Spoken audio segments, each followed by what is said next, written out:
Olá, hoje a gente vai conversar sobre um tema que está bem quente, né? Inteligência artificial e o parlamento brasileiro.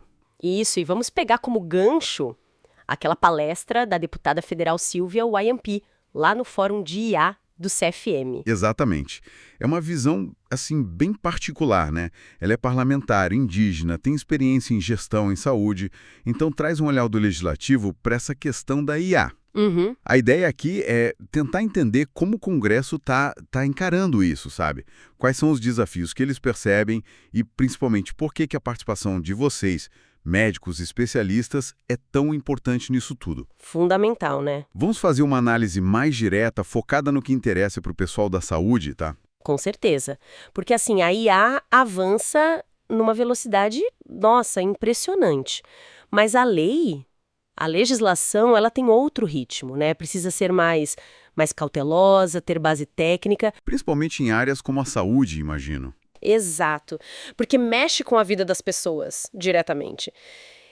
E aí, esse descompasso entre a tecnologia e a lei é preocupante. Precisa de conhecimento técnico para legislar sobre isso. E para mostrar um pouco desses riscos, a deputada usou um exemplo pessoal dela, que é bem forte, né? Aquela ideia de identificação errada. Esse mesmo. A IA identificou ela, mas de forma errada, como se fosse uma outra líder indígena, uma que foi assassinada em 2019. Tipo, o sistema criou um perfil falso baseado nos dados que ele tinha. Nossa! Isso escancara uma coisa, né? A dependência total da IA na qualidade do dado que a gente coloca lá dentro. Total. Se a informação está errada ou incompleta ou tem viés, como parece que foi o caso aí, né? Associando lideranças indígenas a um destino trágico, o resultado da IA vai ser torto. Com certeza. E aí, para a área médica, isso acende um alerta gigantesco, né? Qual a segurança de um diagnóstico de IAs se a base de dados não for, assim, muito bem checado. Validada. E teve outro exemplo que ela citou na mesma linha. Do Coronel Medeiros, Sim. um especialista em operações psicológicas, e a IA classificou ele como garimpeiro. Reforça essa ideia de como associações meio simplistas ou erradas nos dados levam a perfis totalmente fora da realidade. Pois é, e aí vem a crítica principal que ela faz, né? A inteligência artificial, por mais sofisticada que seja, ela trabalha em cima do que a gente deu para ela. Do que foi inserido, né? Isso, ela não tem como substituir a inteligência natural, sabe? O olhar clínico, o raciocínio, a empatia do médico ali, na frente do paciente. Esse fator humano continua sendo chave. Insubstituível, eu diria. Faz todo sentido.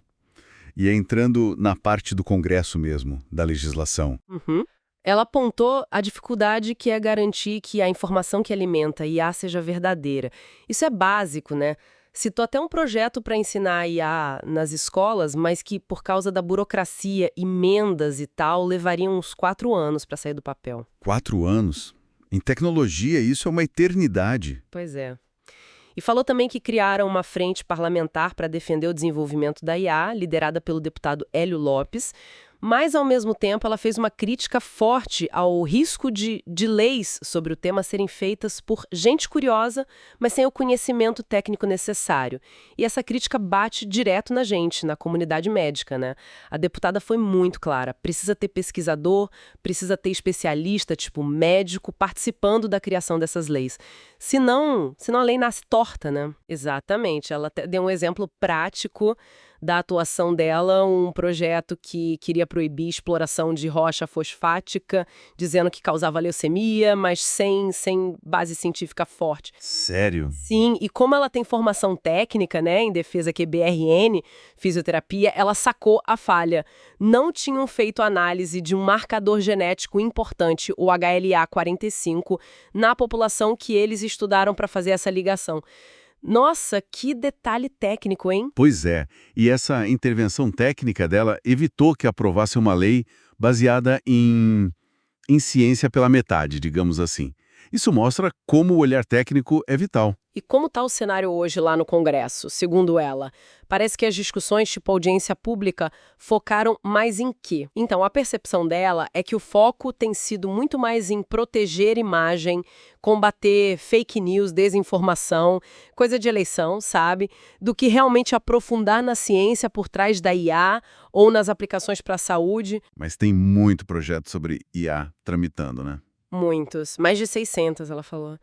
Só que vários deles que tocam na área da saúde, segundo ela, não têm esse embasamento científico forte, essa consulta aos especialistas que a gente está falando. Entendi. Olhando o quadro geral, assim, parece que a legislação está sendo mais reativa, sabe? Apagando incêndio de imagem, de fake news, do que sendo proativa para criar regras sólidas, éticas e com base técnica para IA na medicina. Faz sentido. Ela até citou outro caso. Proibiram sementes geneticamente modificadas em terra indígena, uma lei com boa intenção, talvez, mas como não analisaram as consequências técnicas, acabou que o solo foi contaminado de outras formas. Ou seja, a boa intenção sem conhecimento técnico pode até atrapalhar. Exato. Pode ter feito o contrário. Então, resumindo a mensagem dessa palestra dela, é quase um chamado mesmo, né? Para a comunidade científica, para os médicos. Pessoal, tem que participar dessa discussão sobre IA no legislativo. Não é opcional, é crucial. É isso. Os pontos-chave são: primeiro, cuidado com os dados que alimentam a IA, a veracidade, os vieses. Segundo, o julgamento humano, o toque clínico, a relação médico-paciente, isso a IA não substitui. Certo. E terceiro, a urgência de ter conhecimento técnico especializado na hora de fazer as leis sobre IA, para garantir segurança e eficácia. A legislação ainda está engatinhando e às vezes foca mais na polêmica do que na ciência. E para fechar, ela usou uma analogia bem interessante. Comparou com 1500. Ah, da navegação? Essa mesma.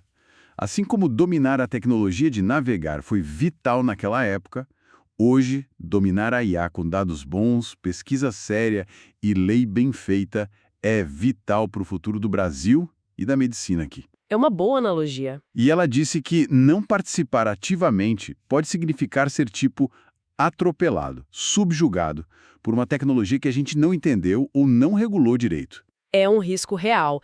E isso deixa a gente com uma pergunta para pensar, né? Principalmente quem está na linha de frente da saúde e está nos ouvindo. Qual seria? Como que a comunidade médica pode, de fato, se organizar para intervir nesse processo lá no Congresso? Como garantir que a regulamentação da IA aqui no Brasil vai realmente ajudar a cuidar melhor dos pacientes e não criar mais barreiras, mais riscos ou até aprofundar desigualdades que já existem? Uma ótima pergunta para reflexão. Fica aí o pensamento.